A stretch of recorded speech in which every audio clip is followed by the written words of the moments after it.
Hello, I'm Guillaume. I'm the Corporate Wine Program Manager for STK.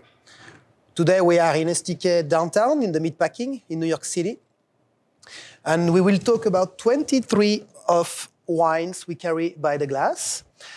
Sparkling, bubbles, rosé, white, and red, with all their stories, smells, flavors, tasting notes, etc. I will go through everything with you to make sure you can pair the right wine with the right dish.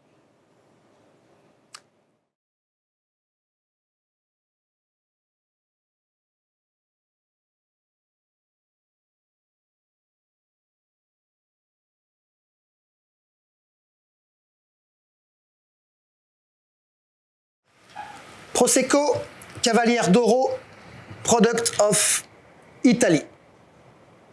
Prosecco, it's one of the most popular bottles in a restaurant in America.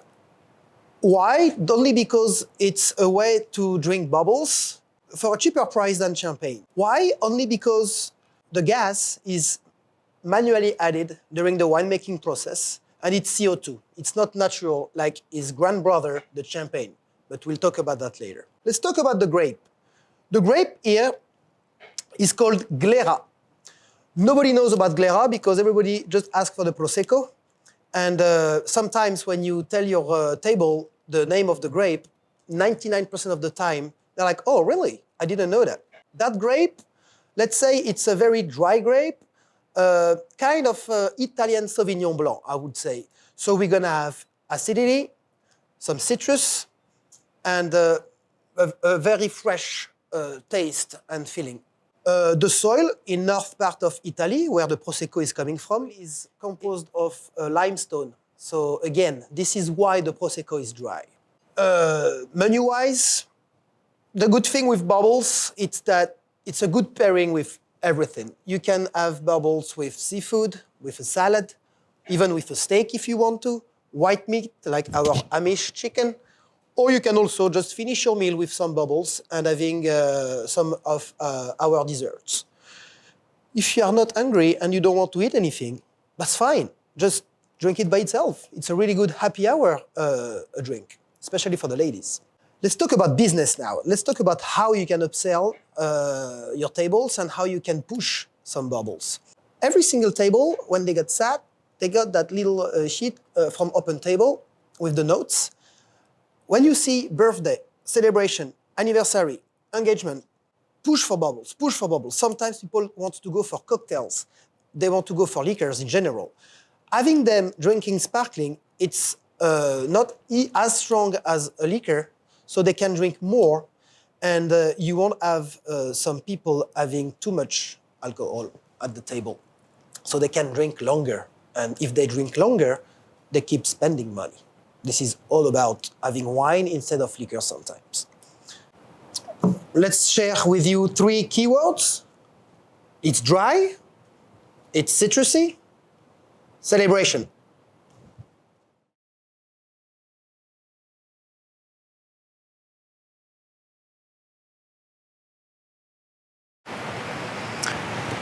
Chandon Rosé, sparkling wine from California, America. But long story short, you are allowed to call champagne a sparkling wine only if you are in France, in the region of Champagne. Here, unfortunately, it's not the case. This is why, for legal purposes, they are not allowed to put the word champagne. So the big company called Moet et Chandon decided to go to see what's going on in California and to try to do a sparkling wine. So this one is exactly made the same way like in Champagne. The only difference is, again, it's a question of appellation. So this is la méthode champenoise. That's why it's called. Which means that it's not like the Prosecco, for example, where we add the CO2 in an artificial way in the factory. This is méthode champenoise, which means that the bubbles are coming from the winemaking process itself during the fermentation in the bottle. If you want to know exactly what the different steps are for the sparkling winemaking, you can go to the video on the website. So let's talk about the product itself. Grape First of all, we have a mix of Chardonnay and Pinot Noir. Tasting notes, you will have some cherry, strawberries, and a little bit of watermelon, which brings freshness to the palate. Regarding the pairing with our food, I would say sparkling wine is a good pairing with everything. Salad, steaks, white meat, sweets, or just by itself if you're not hungry. This is very easy to drink, and it's pink, so keep in mind, celebration, Valentine's Day, for example, you can recommend to a couple a little bit of pink bubbles. Talking about the wallet, very quick, it's like the Prosecco. It's cheaper than champagne. Why? Because of the appellation itself. Again, it's not coming from France, and the winemaking process is a little bit more easy than the regular champagne. This is why it's cheaper. 3 keywords for the Chandon Rosé. The grape, Chardonnay and Pinot Noir. The notes, strawberry, cherry, watermelon, which brings a little sweetness to the taste. And last thing is selling point, celebration. It still bubbles. Valentine's Day, look, it's pink.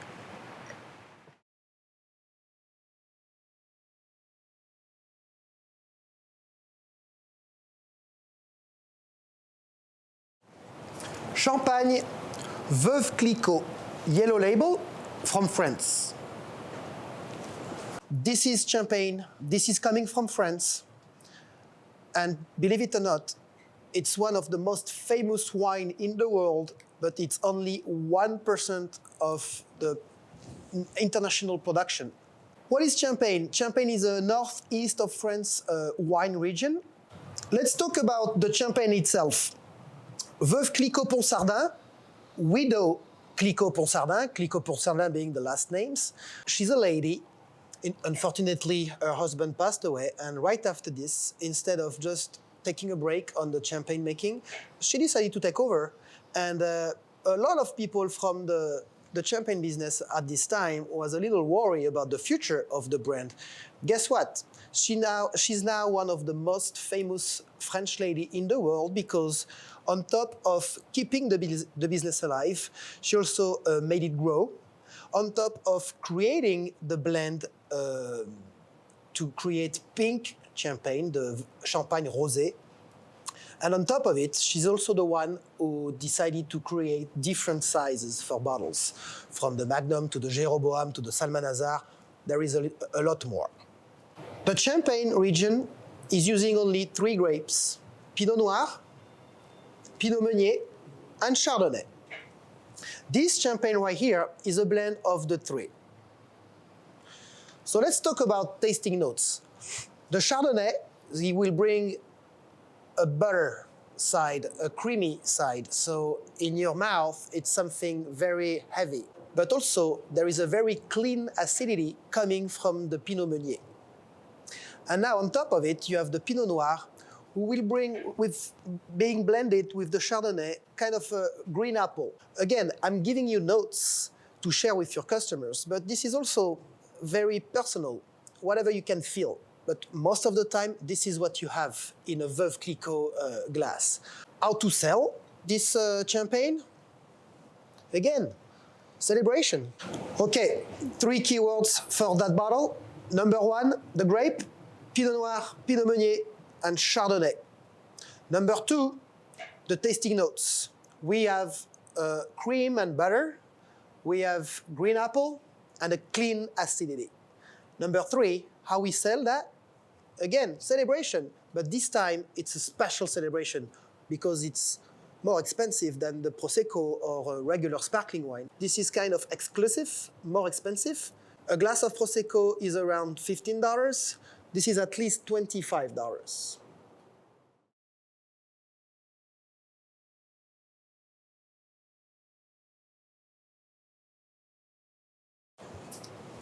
Champagne Rosé, pink champagne, Moet et Chandon.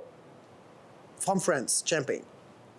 Champagne sparkling wine rosé from France. Moet et Chandon is the biggest luxury brand in the world. And Moet et Chandon is also a very, very popular house of champagne in in France. Also, they have a big marketing budget, so you can see those bottles in movies, on the sidewalk, on commercials, on TV, everywhere. Why? Just because this is a really good champagne. Again, the tasting notes. We have wild berries like strawberries. We have cherry, only because this is the same grape as the regular champagne. Again, Pinot Noir, Pinot Meunier, and Chardonnay. So you have on top of it, because it's pink, you have a little bit of pepper and rose petals flavors. And on the late finish, you have a little hint of pepper, but let's say overall, it's a little sweeter than the regular Brut Veuve Clicquot we also have by the glass. The sparkling wine being pink is also a little fancy. So if you do have some sophisticated clients celebrating promotion or something like a big event, like not a regular birthday, but let's say a 30th birthday or a 21st birthday, go for pink. It's a little bit more fancy again than just a regular Brut champagne. And yeah, it's almost the same price, but I would say for a rosé cuvée, it's always a nice 25% more expensive. Wine pairing, you know, the bubbles goes for everything, without food as well, but yeah, sweets, salad, seafood, steaks, white meat. 3 keywords for this bottle. The same blend for all the champagne, Pinot Noir, Pinot Meunier, and Chardonnay. We are on wild berries again, but let's talk about peach, rose, and that little hint of pepper at the end. How you sell that bottle, how you upsell those tables. A celebration again, but a special one.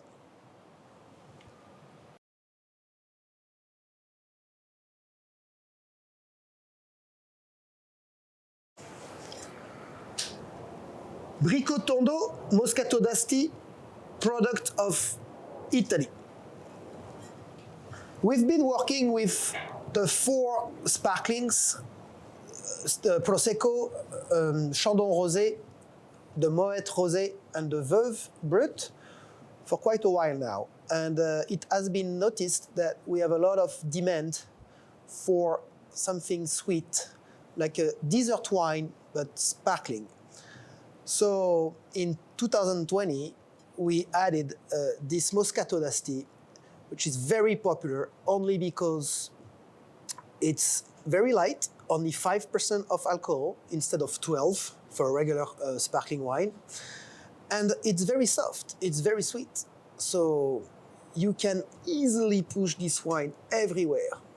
At every single table, you may have somebody that wants some sweetness in their bubbles. North of Italy, in the name Moscato d'Asti, Asti is a village. Moscato is the grape, it's 100% Moscato. It's a very sweet grape. And it's like the Prosecco because the sparkling, the gas in the bottle is coming, it's CO2, artificially added again. So tasting notes. Because of the Moscato being a sweet grape, a soft grape, you will be on orange flavors with a little bit of honey. And again, the bubbles are like very soft, very easy to drink. So if we have a table who wants some desserts, dessert wine, and they don't drink that much and they don't want to drink more because they already got 2 cocktails or maybe a glass of wine, but you still want to sell some beverage, this is the perfect deal because again, we are on 5% alcohol. So it's like a cider. My message is somebody that wants to go easy on the end of the meal, this is what you should drink. 3 keywords for this wine. 100% Moscato, this is the grape. Second, the tasting notes, honey, orange, soft bubbles. It's flying in your mouth. And then third, light drinkers at the end of the meal. Oh no, I already got 2 cocktails, I'm okay.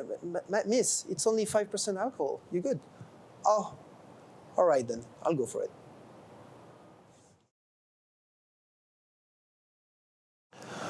We have two rosé wine on the Wine by the Glass list, and one is from France and one is from Paso Robles in California.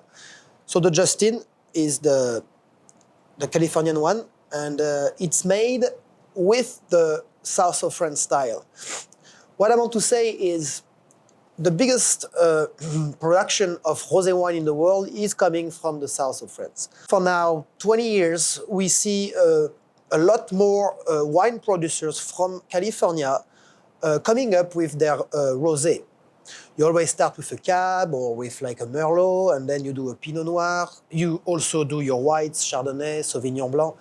But the rosé, it's only like it's a young wine from the New World, from America. And this one, so is the Justin. So the Justin is, I won't say sweet, but the weather in California is pretty sunny, especially in Paso Robles. So the grapes, because they have all this sun all day, they're gonna get a little smaller and a lot of sugar is gonna come into the grape. So after, during the winemaking process, all this sugar is becoming alcohol and sweetness. So we are talking about a wine, a strong rosé, a little bit sweeter than the regular Provence, south of France style we usually have. If you talk about the notes, we have some rose, we have some tropical fruits. It's very light, it's very floral. Rosé wine, Vivité, Côte de Provence, product of France. We have only two rosé on the list. The one from California, Justin, and the other one from the south of France is the one, Vivité. It's very famous because of the area. The south of France, called the Provence, is the most well-known area to make rosé in the world. This is very fresh, this is very light.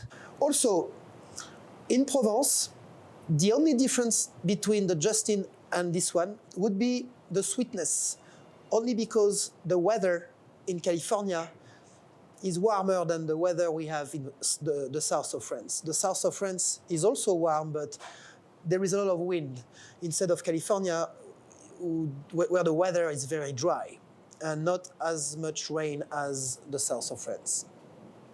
I would say a summertime wine, but you can drink this all year long, depending on which mood you are on. This wine is coming from the south of France, the south of the Rhône Valley, and we have Grenache, Syrah, Cinsault, and a little bit of Carignan. The little story about rosé is that most of the people like to drink it during summer. So what they do is they take a wine glass and they put a lot of ice inside and they drink it by the pool or on a rooftop, for example, in the middle of July, and they just enjoy it the way it is. If you really want to eat some food with the rosé, I will go for something like a summer dish. So what do we have for the summer dishes? We have a lot of salads on our menus, but also you can just go for light meat like our chicken. Could be a very good and very nice pairing with the rosé. 3 keywords: the grape, Cinsault, Grenache, Syrah, and a little bit of Carignan. Second is the tasting notes, like the Justin, like the other one we have. We are on strawberries, sherry, and it's a floral body. And then number 3, how to sell this wine? South of France, a little bit more expensive, so more money in your pocket.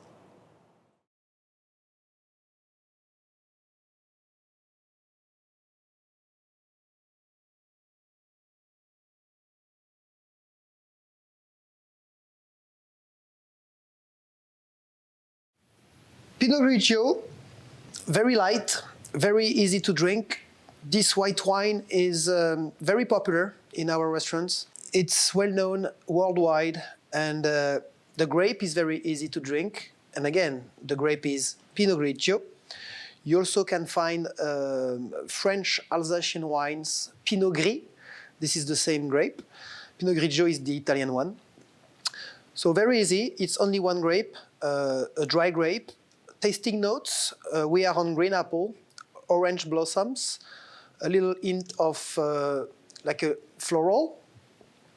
And you don't have a medium or maybe a heavy body. It's very light again, so if you really want something specific with a special type of body, don't go for Pinot Grigio because for me it's too light. It's more like a party wine, something you can drink very easy. But if we do have to talk about the food pairing, we need something light with it. And I would say cold, like salads and seafood, or the carpaccio, maybe, because the carpaccio we have on our menu is quite spicy. So because this wine is light, it will be a good pairing, like balancing the flavors. A very spicy dish on one side and the light floral Pinot Grigio on the other. You keep your palate well balanced. 3 keywords. Here we have the grape, Pinot Grigio. It's on the label. Second, the aromas. We are on green apple. It's floral, and we have some orange blossoms. And then third is the most popular white wine to drink in the world. So when you have a bunch of ladies or like people that want to party, Pinot Grigio. We have 2 Sauvignon Blanc on the menu. This one is the one from America. And Sauvignon Blanc is well known for the clean acidity and the citrus you can have on the tongue when you taste it. So this one, again, is very light. It's a very good pairing with the seafood tower because you have that salty finish on the oysters we can put on the tower. We have those lobster, the king crab. Those are like salty. The sea salt is like obvious in your palate, and this one, because of the citrus, the lemon, the lime, and the orange a little bit on the end, is just balancing the seafood in a perfect way. So that will be my best pairing. If they have to pick between those two, I would say this one is a little bit more smoky and salty, just a little bit. 3 key points. The first one is the Sauvignon Blanc, the grape, 100%. Second is the aromas. We are on pear, lemon, lime, orange, a nice minerality. And then the third point is you don't want to pay the reputation of the New Zealand? Just go for the American one.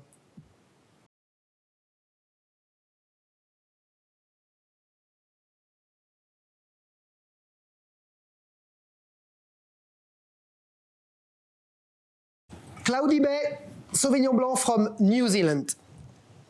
So talking about this wine would be to like compare the intensity of the freshness with the American one that we just tried. This one, we are on the same grape. It's 100% Sauvignon Blanc, but we are in New Zealand. It's an island in the middle of nowhere, a lot of water all around. This is why, for me, it's when you smell it, when you try it, it's an explosion of freshness, citrusy, acidity, with, again, on top of the lemon and the lime that the American one has, you also have that grapefruit that's so intense. The pairing, talking about this weather, like a lot of water all around, you go for seafood. You have to go for seafood. You have to go for oysters. Do like a dozen of oysters by yourself with a nice glass of Cloudy Bay. You will have the best pairing ever. And also, obviously, the name Cloudy Bay talks for itself. It's not like California when it's always very sunny, like most of the time. You have some fog, you have a lot of clouds, which makes the wine a little bit more watery. This is why also the freshness of the wine is coming from. And again, the seafood, which is a little salty, with that explosion of freshness, will balance the food experience at best. So on top of the notes and all that characteristic, after talking about the juice itself, let's just talk about the company behind and the name, the brand. Cloudy Bay is one of the estate run by LVMH, Louis Vuitton Moet Hennessy. Everybody knows that it's a luxury brand, one of the biggest in the world, so they have money. And they did work on the estate in New Zealand.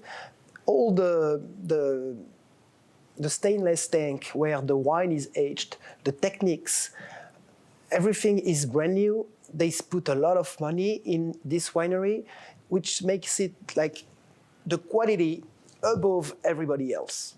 This is also why this wine, on top of being from New Zealand, is also more expensive because you have to pay all those manpower and new equipment. 3 key points. First one is the grape, Sauvignon Blanc, as usual. Second, that freshness you have right away. It's like eating from a wedge of grapefruit. And then last one is that luxury brand behind that makes it a little bit more expensive, but so better.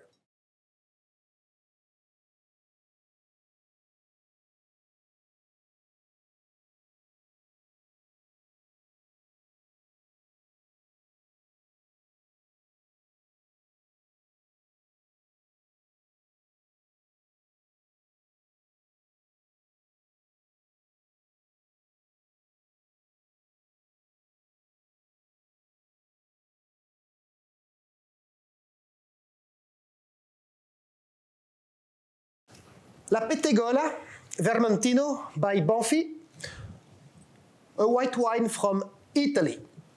So a quick word about the company, the winery. Banfi, they are located in Altesino, in Tuscany, Italy. And Vermentino is a very interesting wine grape because of the landscape all around this region. You have a lot of aromatic herbs like thyme, rosemary, and stuff like that. And when you smell the wine, it's like walking around the winery, having all those aromatic plants around you, and you really smell them, and you walk with them. And then when you end up having the wine, it's the same. Like whatever you see, whatever you smell, you have it in your tongue, on your tongue, sorry. That wine is very, very interesting only because of this. I mean, I tried a lot of wine, but this one, with this characteristic, it's so obvious that I'm always very surprised when I have one of those bottles. If we do have to talk about the food, I would say because of those aromatic plants, let's go for some like smoked bacon. Let's go for the chicken that is cooked in those with those aromatic ingredients. Whatever you have in your mouth, it's the same. So you walk around the winery, you smell those aromas, then you have it in your mouth, and then you grab a piece of smoked bacon. Everything is getting together, and it's like when you understand why wine is not a science, it's only enjoying your day with friends in a beautiful landscape around you, and you'll be like just like, okay, the smell, the food, the wine, everything is together, and you got it, and you're like, wow, this is it. So to talk about the grape itself, Vermentino, that's the aromatic grape, I would say. Banfi behind, that's a strong winery established in Tuscany for many, many decades. And price point, it's very affordable. So you never go for an Italian white unless you're a wine connoisseur. But if you want to surprise your guests at the table, you just tell them, you know what, I'm sure you never tried Vermentino. Let's go for it.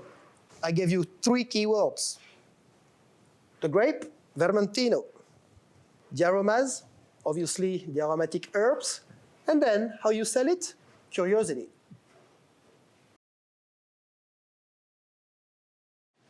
Baladinia from Spain. We're talking about Albarino. So it's from Galicia in Spain.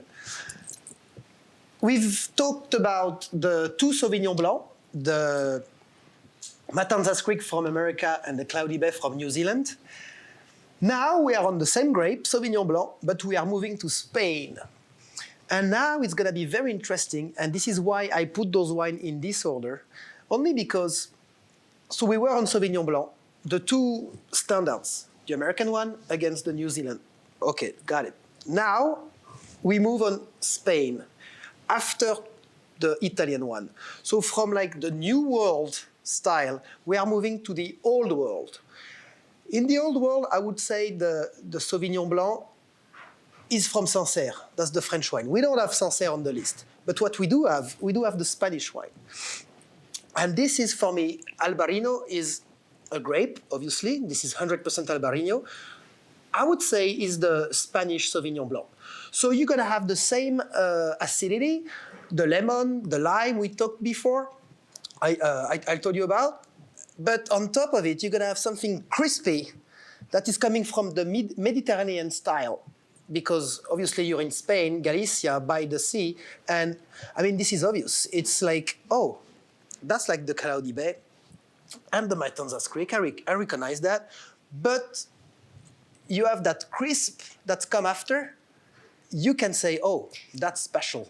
This is what? This is the weather again, and this is the Old World weather.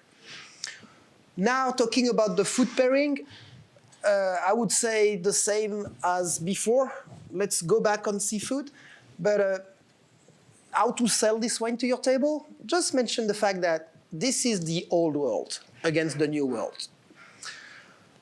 Now, the three key words for this one: the grape, not Sauvignon Blanc, 100% Albarino.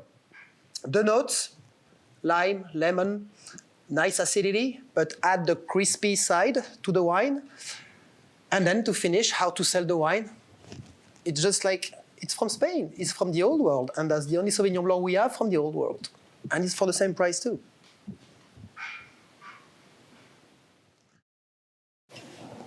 Now we are moving on the Chardonnay.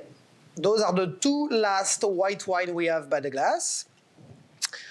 But this time, we don't have one video for one wine. We're gonna try them side by side, only because we are talking about Chardonnay, same grape for both. We are talking about the same vintage, 2017, for both, obviously. And we are in Sonoma, California, same region for both.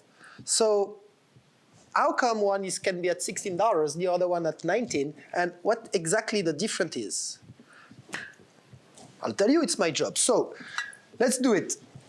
Sonoma Culture, when you check the color, this one is very light, and this one will be a little bit more golden. That's the first note you can analyze. Always from the top to the bottom. You start with the eyes, then you move on the nose, and you finish with the mouth. So now, when you do the nose, it's a Chardonnay, because a Chardonnay is always on the butter, on the creamy part. But when you go on the second one, you still have the butter, you still have the cream, but the body, this one is heavier. This one is more complex. You can find it right away. That's the nose. And then when you try them, you do remember what I told you about the Italian wine from Banfi. La Pettegola is the same. What you got here with your eyes and then on the nose, A plus B, is in your mouth. So on the mouth, the finish is lighter. This one stays, I would say this one stays 5-6 seconds. This one stays at least 10 seconds on your palate. So now I gave you all the informations you need to find out what is different from one to another. Why? This one is more expensive because the Landmark Winery is okay and have a little bit more money to go on the aging. So instead of getting the Sonoma Culture ready to go on the market, ready to drink, they wait. And guess what? When you wait, you lose money. So that's why I'm talking about that financial situation. Anyway, because they are bigger, they can afford to wait a little bit more and to get this juice in French oak longer. And this is it. This is all about French oak, all about the wood, all about the aging. This is why you have that body thicker and more intense. $16, $19. That's also why this one is more expensive, because you wait to drink it, you pay for it. So this is the main difference. And then how you can sell it, why the difference, why you should go for the $16 instead of the 19. I'll tell you a story. For me, when I drink it, when I try it, it's like you're back to your childhood and you're still in your bed in the morning and you have that smell from the kitchen. Your mother is cooking breakfast and you have that smell of toasted brioche, of like breakfast is ready. This is exactly what you have when you smell this wine. And for me, I'm getting memories when I'm at the restaurant and trying some wine. I'm like, okay, this is it. I want to get for this one. Food pairing, because of the body again, because of the flavor. I talked about butter, cream. Let's go for something big. Maybe not a dry-aged steak because it's still white wine and I don't want the steak to overpower the white, but you can go for a lamb or the chicken. That's gonna be a very nice pairing. You want fish with the white wine, which is also a well-known pairing. Let's go for a fish, but don't go too light. Keep the fat, keep the salmon, keep the tuna, keep the swordfish.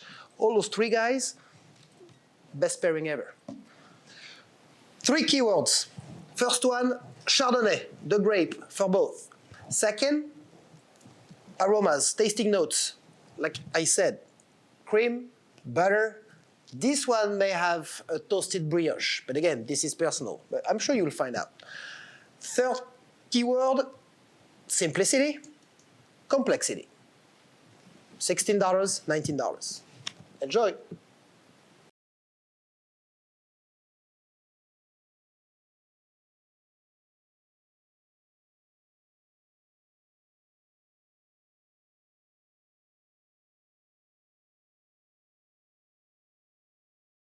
So now we are on red wine, and we will start with the Pinots, Pinot Noir. This is the grape for both bottles. So this is why we're gonna do like the Chardonnays we did before, the Landmark Overlook and the Sonoma Cutcher. I decided to try them side by side, only because, again, same grape for 2 different bottles, but also same country. So we're gonna find out what is different in the taste, always in the eyes, and again, we are a steakhouse, so I'm gonna go step by step to identify all those characteristics because of our steak selection. Your table is gonna drink mostly red wine, general speaking. So, first one is Imagery. Imagery Pinot Noir 2018, and we are in Sonoma, California. Second one, we go down to a 2017 vintage, and also we are not in the same state. We are in Oregon, which is north of California.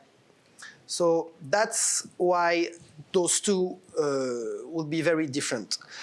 So again, eyes, nose, and palate, the top from the top to the bottom. So when we check those two, we can easily identify that this one will be very clear, and this one will be a little bit more purple, deeper purple. So this is the first thing you can identify. So this one will be lighter than this one, only because you watch the wines. And then when you smell them, the imagery, you directly have the cherry, you directly have those light berries, a little bit of plum, and then here, on the Elouan, it's gonna be the same, but there is something at the end which is more like smooth and maybe it's more like elegant. And this is because of the vintage. This one is very young, he's a young kid, and this one is a little bit more mature. But also, keep in mind the weather. In Elouan, in Oregon, we are all the way north. So you have, like, let's say a cloudy weather instead of Sonoma County, which is sunny. So imagine a grape on the vine. The grape will be very dry and a little small in Sonoma because of the sun right on it. So I mentioned that fact earlier with the champagne. When the grape is getting smaller, we're going to have more sugar inside, and during the winemaking process, it's going to bring sweetness and also a high volume of alcohol. Here, more cloudy. So I would compare this to my wine connoisseur. I don't know if some of them are watching me, but if you go all the way to Burgundy, in the old world, sorry, my bad. In the old world, you will have that characteristic. The clouds hide the sun and get the grapes bigger and more watery, which is going to bring more body to the wine. So this is why now, when you try,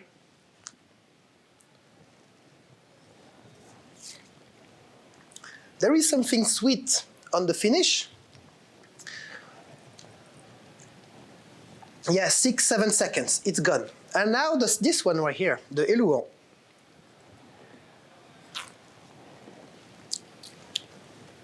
Less sweet, definitely less sweet, but you still have a big body, a big presence, and it's still here.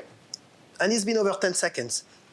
This is because of those clouds hiding the sun, getting the grapes bigger, and getting the grapes more elegant.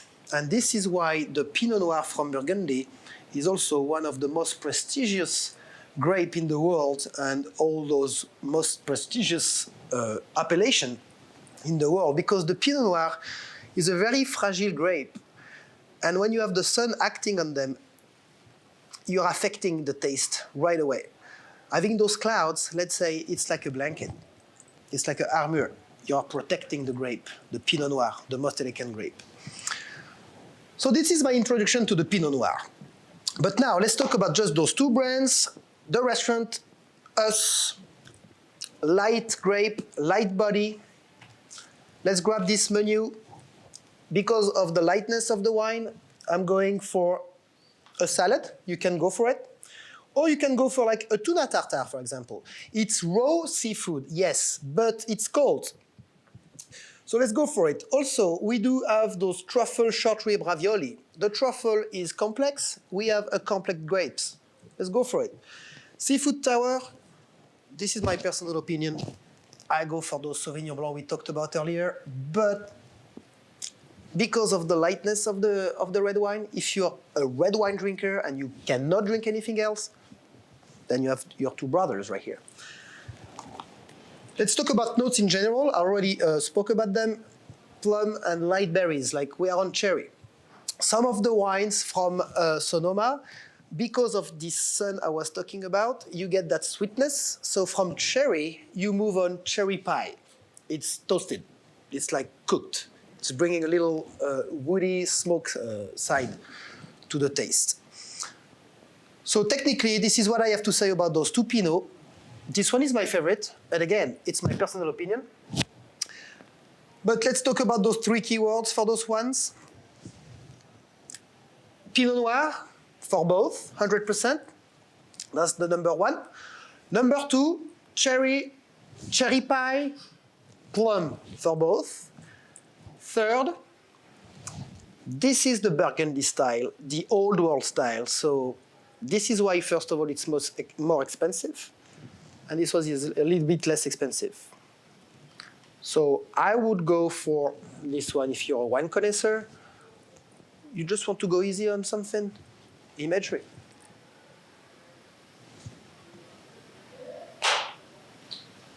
T'as bien rattrapé le truc, mec. Putain, franchement, là, sur ce coup-là... C'était long, non?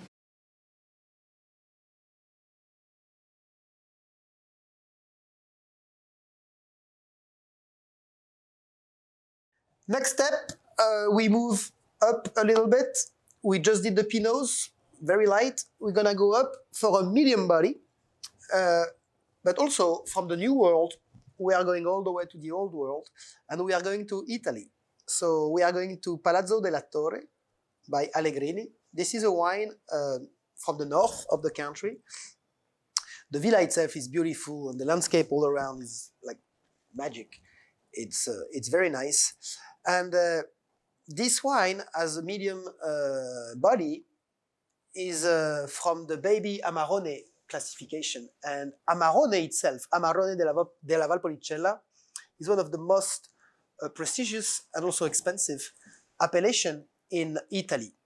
It's under the label DOCG, which is, I don't want to go too deep in details, but this is the best appellation in Italy, actually.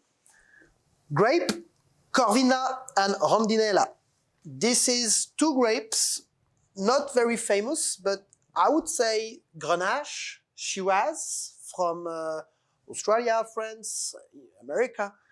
That's the same kind of grape, the same typicity, the same intensity. So this is a blend of those two. This is why it's medium body. That's the technical thing. How to sell it? This is the only Italian wine we have on the selection. So it's easy. I mean, everybody wants Italian wines, and it's a medium body, so can go for little salad or little apps, but can go with a steak as well. So when I first opened this book earlier, I did this page. This one, you can play on both. You can go for a steak, a light steak, maybe not dry aged because it's medium, or you can also have a salad. That's one of the easiest wine to pair from the list, in my opinion.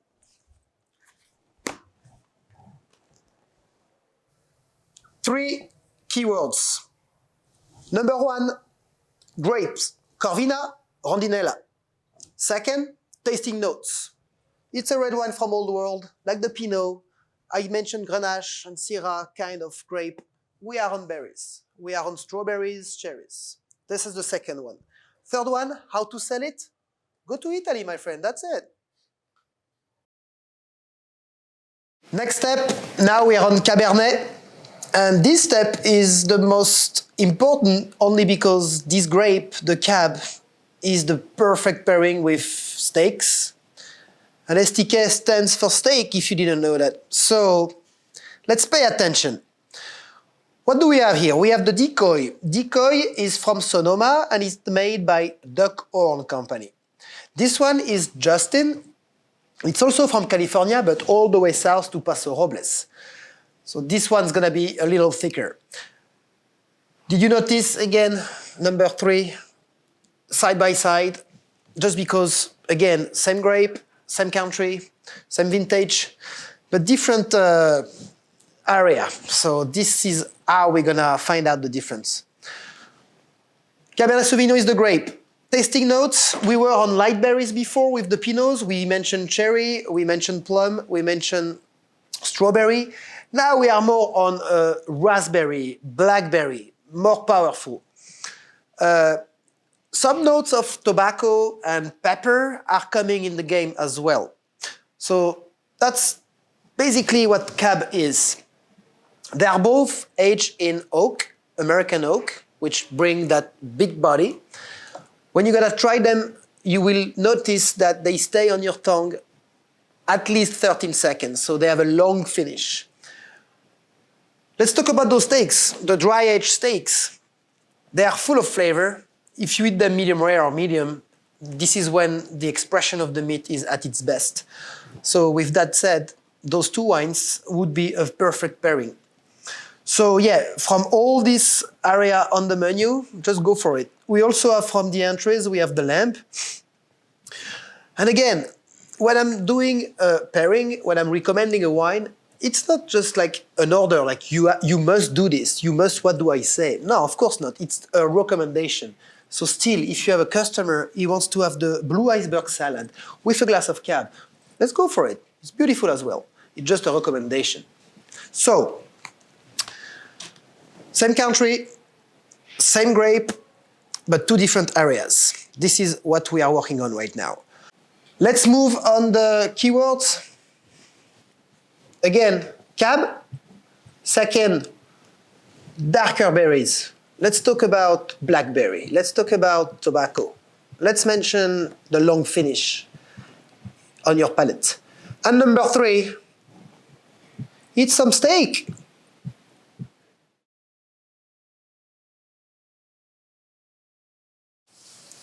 Next now, we go for a blend. So we are back in Paso Robles. Do you remember? The Justin. So we still have Cabernet Sauvignon, but it's a blend, which means that a couple of grapes are mixed to each other, like the Italian wines. We are on 69% of Cabernet, and then we have some Merlot, and then we have Petite Syrah and Syrah. So we have 4 grapes in the same wine. So let's break it down for you. You have the Cabernet, 70%, let's say. This is the body of the wine. So we are still on a heavy, thick wine, always good with steaks. But now adding the Merlot, which brings a little bit of smoothness, and then adding the Syrah and the Petite Syrah, which brings the light fruits, is going to be a blend with body, intensity, but a very nice and elegant and velvety touch at the end. So if you have some customers, they don't want to go for a heavy cab like before, and they want to go for like something more elegant, but with the same punch, this is your guy. Food pairing, steaks again, but now you can go for the white meat as well, the chicken. You can go for the lobster and the halibut, because both are like fat seafood, I would say, even if I don't like the word fat. But yes, this is a 4 grapes blend, so that allows you to play with pairing and be like curious, and maybe if you like to live dangerously, just go for this one and eat whatever you want with. So this is basically what I want to say about it. Tasting notes, we do have the blackberry, the plum again, and the tobacco I was talking about before. But because of the blend, you also have that freshness of light aromatic herbs coming too. So I would say let's pick the cabs we just tried before, and let's add the Italian on top of it. And then you have the same typicity, the same body to enjoy. So 3 keywords. The first one is the grapes, mostly Cab, Merlot, Syrah, Petite Syrah, 4 of them. Second keyword, the aromas. We still have that tobacco and those blackberry, but they take it easy because of the blend. So we are more like on a floral thing. And then the third thing to talk about is the people behind the wine. It's the new generation, young people. They are behind it. Everybody knows cabs. Everybody wants to go for cabs. They're coming with a nice, well-done blend. Let's go for it. Be curious.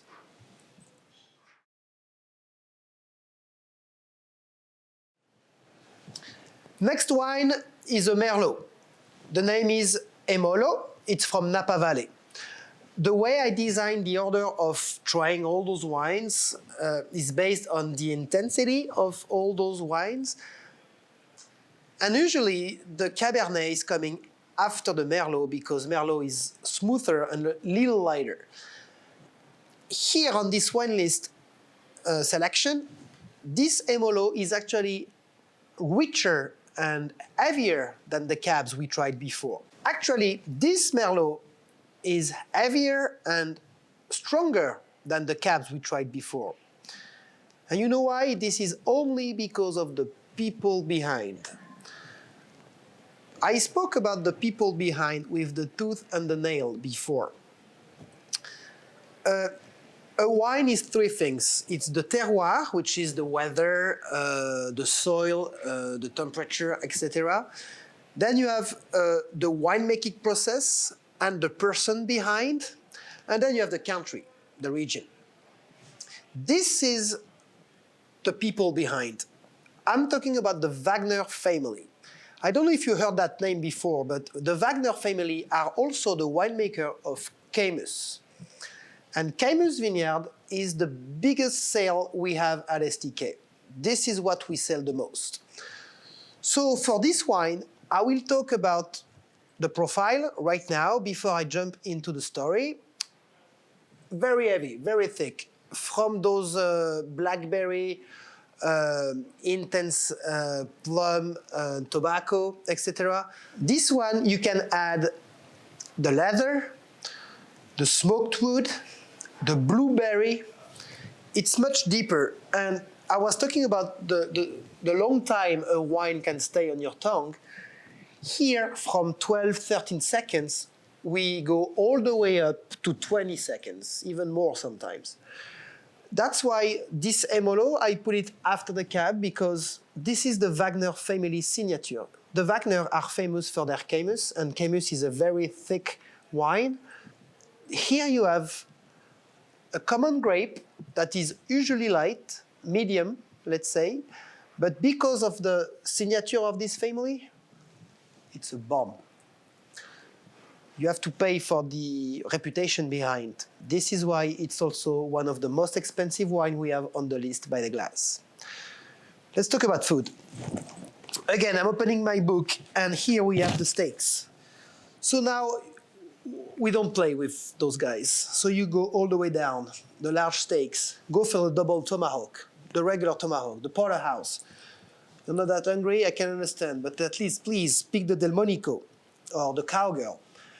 Those are bun-in, so you have all the flavors, and then you have that nice, intense, like a lot of personality behind the juice. That's gonna be a very nice pairing. And if we talk about financials, this is $24 a glass. This is $140 for a bottle. On top of a 70, 75 steak. I mean, we are all together, if even you can add some toppings like the truffle butter or the black pepper crust on it, we are talking about a wine pairing worth over $200. Can you imagine how many of them you can sell in one night? Think about your tips. Think about your pocket. Because the way you think, you make your night a success. So let's go back on those three keywords I'm always sharing with you. First one is the grape, as usual. We are on Merlot. It's 100% Merlot. Second thing is the profile. You're on the deepest profile on the list, leather. You're drinking a piece of leather. Third, the family behind, the Wagner. They're expensive, and you make money with this wine. This wine is a cash cow.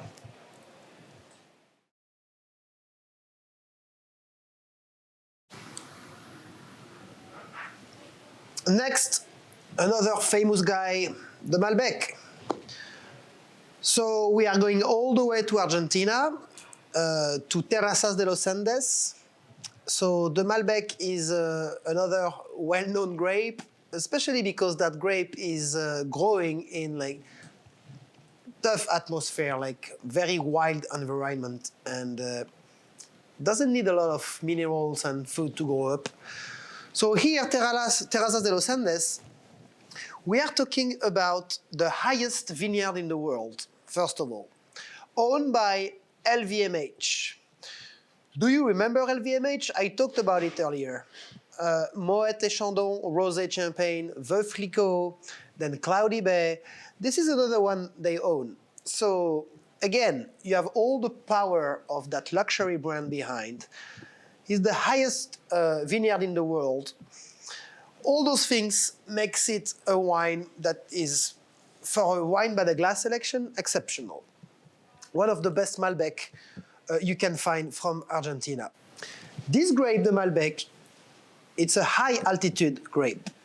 So the soil is very poor, and to find minerals, food, I mean, water in general, the roots have to go very deep in the soil to feed the vines. So that's why I call they are not lazy wines, they are hard worker wines. And then at the end, when you try them, you really have this intensity and that earth on the palate.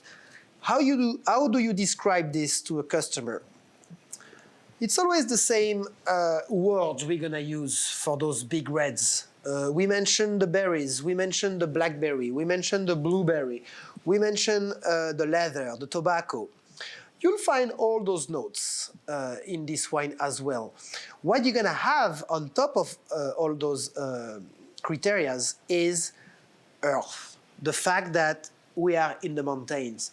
I like to say about wine that when you have a glass of wine, you're not only drinking a glass of alcohol, a juice, you're also walking somewhere. Remember those Allegrini, the nice villa in Tuscany. You walk around with all those aromatic herbs, and then in the glass, you find out, oh, the rosemary, the thyme, yes, I got it, I got it. Here we have the same deal, but we have a different landscape. So imagine you are all the way up in the mountains in Argentina, and then you have this wine with you, you're like, wow, that's strong. This is earth, this is for real men, pardon my French. But this is what I will pair with, again, all our steak selection, but also you can do the lamb, because the lamb is on the bone, and if you eat it medium rare, you're gonna have that same intensity. And because of the richness of the Malbec, for this one, I will pick something from this page. And I will go for the little burgers. This is Wagyu beef. The beef is aged. We take extra care of the beef. This one, nature takes extra care of it. So that's also a good pairing, and that's the way you can sell it to your customers. 3 keywords again. The grape, it's 100% Malbec. Number 2, the tasting notes, it's earthy. You have earth. Number 3, again, LVMH behind. It's a luxury Malbec from Argentina. Cheers.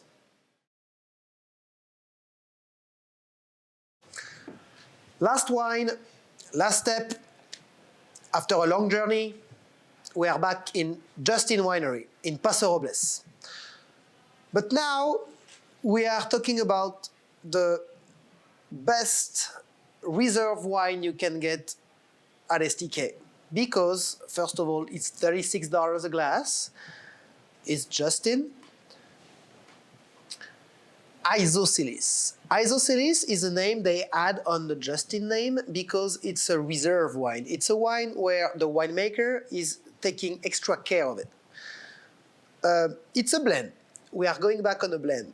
The Cab is here still, of course, but also we have some Cabernet Franc and Merlot. This is the typical Bordeaux blend, the vineyard, all those vineyards in France. That blend is the Bordeaux one. 3 grapes. This is why it's called isosceles. You have 3 corners for the 3 grapes. Why is it a reserve wine? It's only because isosceles is, first of all, the flagship of the Justin winery. And also, it's the highest expression of the winemaker himself. He wants to give you a message, a personal message. This is what he uses. The blend is his personality. And those 3 Bordeaux blends give you the way he likes to drink his wine. So we are still in America, we are still in Paso Robles, we are still on a heavy wine, so we still can pair it with nice steaks, but this is taking your customers to another level. This is a wine that you cannot drink every day. And also the production is very small. From 100,000 bottles of regular Cabernets we can find everywhere, we are going down to 15,000 cases only. So this is quite a luxury and quite a big chance, a favor from the winemaker to be able to open one of those bottles and just drink it. Let's talk about food pairing. I'll be straight. I'm not even opening this. You go for the Wagyu selection. Your guest is ready to spend money to take care of himself. Just drive him on the Wagyu selection. Let's say 6 ounces with this beautiful wine. This is called a treat. As usual, my 3 keywords. Grape is a blend, but this time is Bordeaux blend. Cabernet Sauvignon, Cabernet Franc, and Merlot. Second is the reserve thing, the favorite area of the vineyard for the winemaker to work with. Third, obviously the price. You have the most expensive wines by the glass on the list. So enjoy and God bless reserve. The wine by the glass training being over, let's go back on a few of them. They're right here. You do remember about the Emolo. It's a very, very thick Merlot, very intense. Here we have the Possessor, the Bordeaux blend. Cabernet mostly, and those 2 cabs from Justin. Those 4 are actually the wine that I will recommend to be decanted. Why? Because again, they have a lot of things to say. This is a microphone. So whenever you're going to decant them, they're going to express themselves more. The glassware, this is fine. Why you may need one of those, it's only because you put the same amount of wine in the glass, but you have more space, again, to do whatever a decanter can do, which is make it breathe. So you decant it first, and then when you pour the wine on the table, the customer still can play with the wine, and he has more space to talk with his wine. That's all. And if I have to add one thing, because I'm just thinking of it, let's add one to the list. The Malbec, the highest vineyard in the world, remember?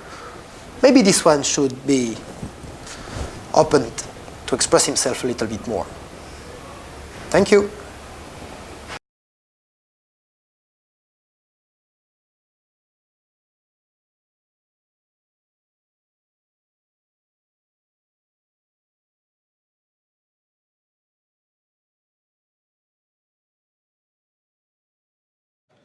The wine by the glass training is over.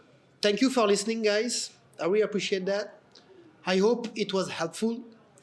I just want to add one point to all this series of videos. STK is not your daddy's steakhouse, and I didn't want to provide your daddy's training for those wines. Now in 2020, my opinion about selling wine is different than before, meaning that if you want some technical informations, if you want some details about the blending, about the grapes, about the winemaking process itself, you can go on internet. You have Vivino, you have Wikipedia, you have Google, you have all those websites. They can provide you a lot of information. The way I want you to say to sell the wine and how to promote the wine is somewhere that you can express yourself and you can be yourself. So this is why I try to make this wine training the easiest possible. Keywords, stories, grape, end of the story. Make it simple. If you have a table that is asking a lot of questions, you always have a sommelier, a manager who can help you. Anyway, on the website, you will have different videos with much more information. I'm coming up with some techniques of service. I was mentioning the decanter earlier. We're gonna talk about the decanting. The winemaking process, red, white, champagne, rosé. I will explain you who wants to know how it's exactly done and made. Thank you for listening again.